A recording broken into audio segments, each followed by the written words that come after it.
Hi viewers, welcome to our channel. ప్రస్తుతం మనతో పాటు భరద్వాజ్ గారు సీనియర్ జర్నలిస్ట్ ఉన్నారు. వారితో ఒకసారి మాట్లాడదాం. సార్ నమస్కారం. నమస్తే అండి. సార్, గేమ్ చేంజర్ మూవీ మరి రేపైతే రిలీజ్ అవ్వబోతుంది. కొన్ని గంటలు మాత్రం మిగిలింది సార్. అయితే ఈ నేపథ్యంలో మన సినిమాకి తెలంగాణలో కూడా టికెట్ రేట్స్ హైక్ పర్మిషన్ దొరికింది. మరి ఇప్పుడు బుకింగ్స్ ఏ విధంగా ఉన్నాయి తెలంగాణలో అండ్ ఏపీ రాష్ట్ర వ్యాప్తంగా? బుకింగ్స్ బాగానే జరుగుతున్నాయా? మరి మొదటి రోజు కలెక్షన్స్ ఏ విధంగా ఉండబోతుంది? ఎందుకంటే మనం కంపేర్ చేస్తూ ఉంటాం కలెక్షన్స్ మొదటి రోజు ఏ విధంగా ఉన్నాయని చెప్పేసి. మరి మీ ఒపీనియన్ ఏంటి బుకింగ్స్ పైన సార్? అంటే గేమ్ చేంజర్ సినిమాకి ప్రధాన ఇబ్బంది డైరెక్టర్ శంకరే. ఓకే. ఈ సినిమాకి ఈ మేరకు ఓపెనింగ్స్ వచ్చాయి అంటే అది రామ్ చరణ్ కొన్నటువంటి ఇమేజే. శంకర్ తో అంటే ఈ ప్రాజెక్టు శంకర్తో చేయాలి అనుకున్నప్పుడు అనుకున్న టైంలో కంప్లీట్ అయి ఉంటే పరిస్థితి వేరేగా ఉండుండేది. కానీ మధ్యలో ఆయన ఇక్కడి నుంచి ఒక చిన్న డైవర్షన్ తీసుకుని ఆగిపోయినటువంటి భారతీయుడు 2 కంప్లీట్ చేసి రిలీజ్ చేయడంతో ఆ సినిమా ఆడియన్స్ను విపరీతంగా నిరాశ నిస్పృహలకి గురి చేసింది, డిసప్పాయింట్ చేసింది, అసహనానికి గురి చేసింది. అసహనానికి గురి చేయటం అనేది ఆడియన్స్ మనసుల్లో శంకర్కి అప్పటి వరకు ఉన్నటువంటి ఒక స్థానాన్ని పూర్తిగా కదిలించేసింది. అది ఇప్పుడు ఈ సినిమాకు సంబంధించి ఓపెనింగ్ నిజానికి వాళ్ళు బుకింగ్ ఓపెన్ చేసిన తర్వాత విపరీతమైనటువంటి రష్తో సర్వర్లు ఇబ్బంది పడేటువంటి పరిస్థితి కలగాలి. అది కొన్ని ప్రాంతాలకు మాత్రమే పరిమితమైంది, చాలా లిమిటెడ్ ఏరియాస్ మాత్రమే పరిమితమైంది. మిగిలిన అన్ని చోట్ల కూడా బుకింగ్స్ చాలా ఫ్రీగా ఉన్నాయి. రెండోది పర్టికులర్గా ఈ మార్నింగ్ షోస్ వరకే పరిమితమై ఉంది రష్ కూడా. మధ్యాహ్నం మ్యాట్నీ నుంచి చాలా చోట్ల టికెట్లు ఇప్పటికీ అవైలబుల్గానే ఉన్నాయి. అంటే ఒక విపరీతమైన క్యూరియాసిటీ కనిపించడం లేదు ఆడియన్స్. ఎంతైనా పెట్టి చూసేద్దాం అనేటువంటి ఒక ఉత్సాహం కనిపించింది పుష్ప 2కి. దీనికి కనిపించలే. ఈవెన్ కల్కికి కూడా కనిపించింది, దీనికి కనిపించలేదు. కనిపించకపోవడానికి ప్రధాన కారణం శంకర్ చేసినటువంటి ఇబ్బందికరమైనటువంటి పరిస్థితులు. ఆయన దాదాపుగా ఈ 3 ఇడియట్స్ని రీమేక్ చేసిన దగ్గర నుంచి ఒక రకంగా ఆయన నుంచి వస్తున్నటువంటి ఏ ప్రాజెక్టు కూడా ఆడియన్స్ని గ్రాప్ చేసే పద్ధతిలో లేదు, ఉండటం లేదు. ఆడియన్స్ అటెన్షన్ని గెలుచుకునేటువంటి పరిస్థితిలో కానీ లేదు. అద్భుతంగా తీశాడు.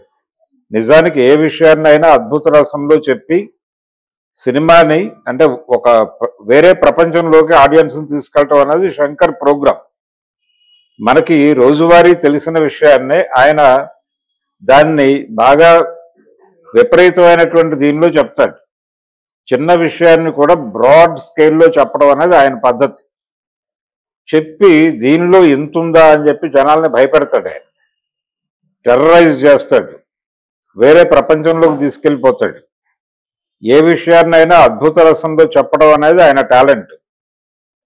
అది మిస్ఫైర్ అవుతోంది, దెబ్బతింటోంది. అలా జనాలను ఎక్కడా కూడా ఆయన వేరే లోకంలోకి తీసుకెళ్ళినటువంటి సినిమాలు చూసి చాలా కాలం అయిపోయింది. ఒకే ఒక్కడు ఈ సినిమాలతో అయిపోయింది ఆ జమానా. దాదాపు రోబోతో అయిపోయింది. రజనీకాంత్తో చేసినటువంటి రోబో ఫస్ట్ పార్ట్, సెకండ్ పార్ట్కి వచ్చేసరికి పూర్తి తేడా కొట్టింది. దానిలో హీరో విలన్ గాను, విలన్ హీరో గాను కనిపిస్తాడు. అవును. ఆడియన్స్ సింపతి టువర్డ్స్ విలన్ ఉంటుంది. తద్వారా హీరో క్యారెక్టర్ విపరీతంగా డ్రాప్ అయిపోయింది. దాంతో ఆ సినిమా జనాలని ఆకట్టుకోలేకపోయింది. చిరాకు పడ్డారు జనాలు. ఆ సినిమా క్లైమాక్స్ పట్ల జనాల్లో తీవ్రమైనటువంటి వ్యతిరేకత వచ్చింది. ఇలాంటి వైఫల్యమే మళ్ళీ భారతీయుడు 2లో కూడా ఆయన ఎదుర్కొన్నాడు. ఈ కండిషన్లో ఒకవైపు ఆయన చేసేటువంటి ప్రాజెక్టులు ఏమో విపరీతమైనటువంటి కాస్ట్లీ ప్రాజెక్ట్. ఆయన డబ్బులు పెడితే తప్ప సినిమా నడవదు అక్కడ. కాబట్టి ఈ హయ్యెస్ట్ బడ్జెట్స్ ఇలాంటి ఎలాంటి ఎమోషను క్రియేట్ చేయని సినిమాలు ఏమైపోతారు నిర్మాతలు. ఈ మధ్య మెడ్రాస్లో ఉండేటువంటి ఒక తెలుగు నిర్మాత శంకర్ గురించి చాలా ఓపెన్ స్టేట్మెంట్ ఇచ్చాడు, కాట్రగడ్డ ప్రసాద్ గారే. నేను మొదటి నుంచి చెప్తున్నాను అతనితో ప్రయోగాలు చేయొద్దు అని. ఎవరూ వినటం లేదు. నేను సౌత్ ఇండియా ఛాంబర్కి ప్రెసిడెంట్గా ఉన్న రోజుల్లో దాదాపు 3 or 4 పంచాయతీలు నా దగ్గరికే వచ్చినాయి. కాబట్టి ఇతను కొంచెం ప్రమాదకరమైన వ్యక్తి అని ఆయన ఈ మధ్య ఒక ఇంటర్వ్యూలో చెప్పేశాడు. ఓకే. ఏమిటి ఇంత బోల్డ్గా మాట్లాడేశాడు అని ఇండస్ట్రీ పీపులే మాట్లాడుకుంటున్నారు ఇప్పుడు. అలాంటి ఒక క్రైసిస్లో శంకర్ కెరియర్ ఉంది. శంకర్ మీద ప్రజల్లో గతంలో ఉన్నటువంటి అభిప్రాయాన్ని తుడిచిపెట్టింది ఆయనే. ఆయన స్వయంకృతం అది. ఇప్పుడు ఆ ప్రభావం అంతా కూడా గేమ్ చేంజర్ బుకింగ్ మీద కనిపిస్తోంది. వెళ్ళాలి, రామ్ చరణ్ కోసం వెళ్ళాలి అనుకున్న వాళ్ళు కొంచెం ఉత్సాహంగా కదిలి వెడుతున్నారు. ఈ క్రౌడ్ అంతా కూడా మార్నింగ్ షోస్కి సరిపోతోంది.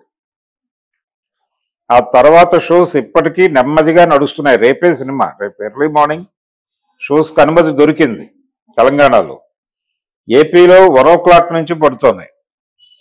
ఏపీలో 1 o'clock షో నుంచి పడుతున్నాయి. ఇక్కడేమో మార్నింగ్ 4 o'clock నుంచి పర్మిషన్ ఇచ్చారు. 4, 6 అలాగే ఆ షోస్ పడుతున్నాయి. దాంతోపాటు షోస్ ఎన్నైనా వేసుకోవడానికి అన్లిమిటెడ్ అవకాశం ఇచ్చారు. అక్కడ కూడా ఇచ్చారు. ఇంత హడావిడి చేసినప్పటికీ, ఇంత బూస్ట్ చేసినప్పటికీ, పవన్ కళ్యాణ్ లాంటి వాడు నిలబడి మాట్లాడినప్పటికీ జనాలు ఎందుకు కదలటం లేదు అనేది ఒక విచిత్రమైన పరిస్థితి. ఇలాంటి కండిషన్ చాలా పెద్ద సినిమాలకి కనిపించింది. మనకు గతంలో ఆచార్య టైంలో కూడా కనిపించింది ఇదే పరిస్థితి. ఇప్పుడు ఇది రిజల్ట్ మీద ఏదైనా ప్రభావం చూపిస్తుందా అని అనుకుంటున్నాం. కానీ నిజానికి ఈ సినిమా మీద మరీ నిరాసక్తమైనటువంటి అభిప్రాయాలు ఉన్న క్షణాల్లో ఈ ట్రైలర్ వచ్చి కొంత సత్తువని నింపింది. ఈ ట్రైలర్ కొంత ఎంగేజింగ్ గా ఉండబోతోంది సినిమా అనే హోప్ ఇచ్చింది. దాంతో చాలా మంది మళ్ళీ పాత శంకర్ని చూడబోతున్నామా, శంకర్లో ఉన్నటువంటి పాత శంకర్ని మేల్కొల్పిన ఘనత రామ్ చరణ్కి దక్కబోతోందా అన్నట్టుగా ఒక చర్చ నడుస్తోంది.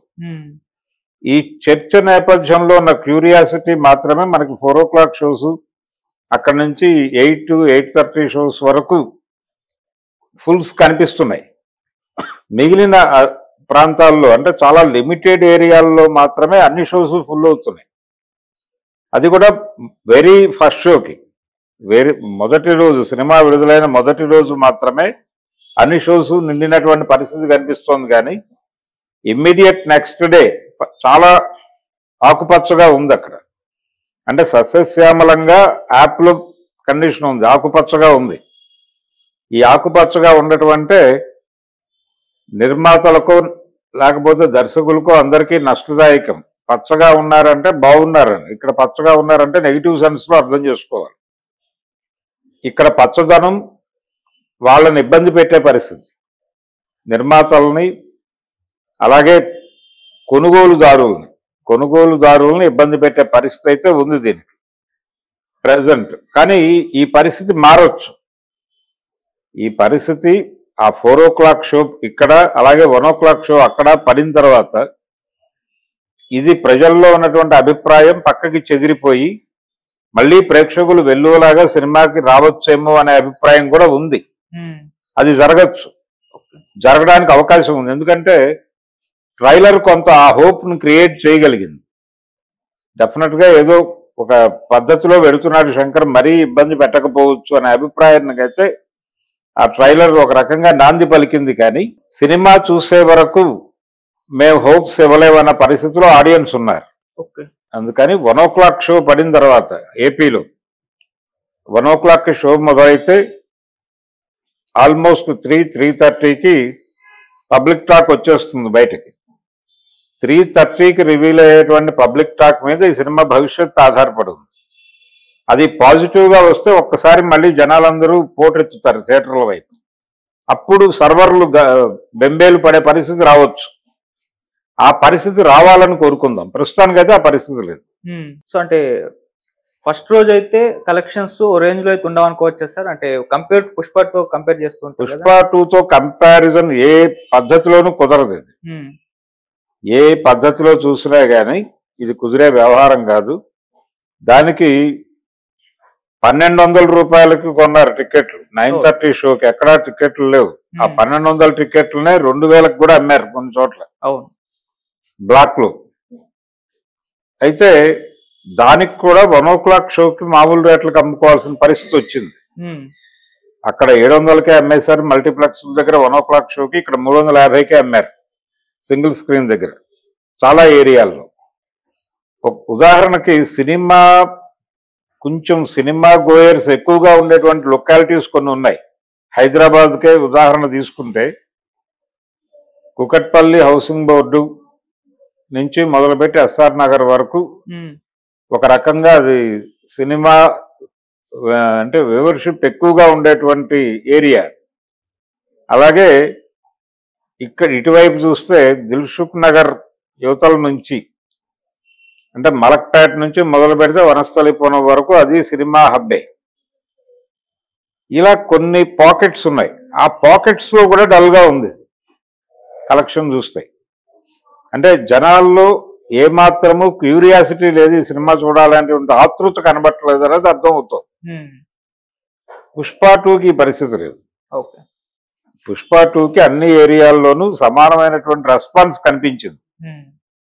ఈవెన్ కల్కికి కూడా కొన్ని చోట్ల తెరిచి ఉన్నప్పటికీ మెజారిటీ ఏరియాల్లో అది కూడా తన ప్రభావాన్ని ప్రదర్శించింది. ఇక్కడ అది కనిపించట్లా. ఇది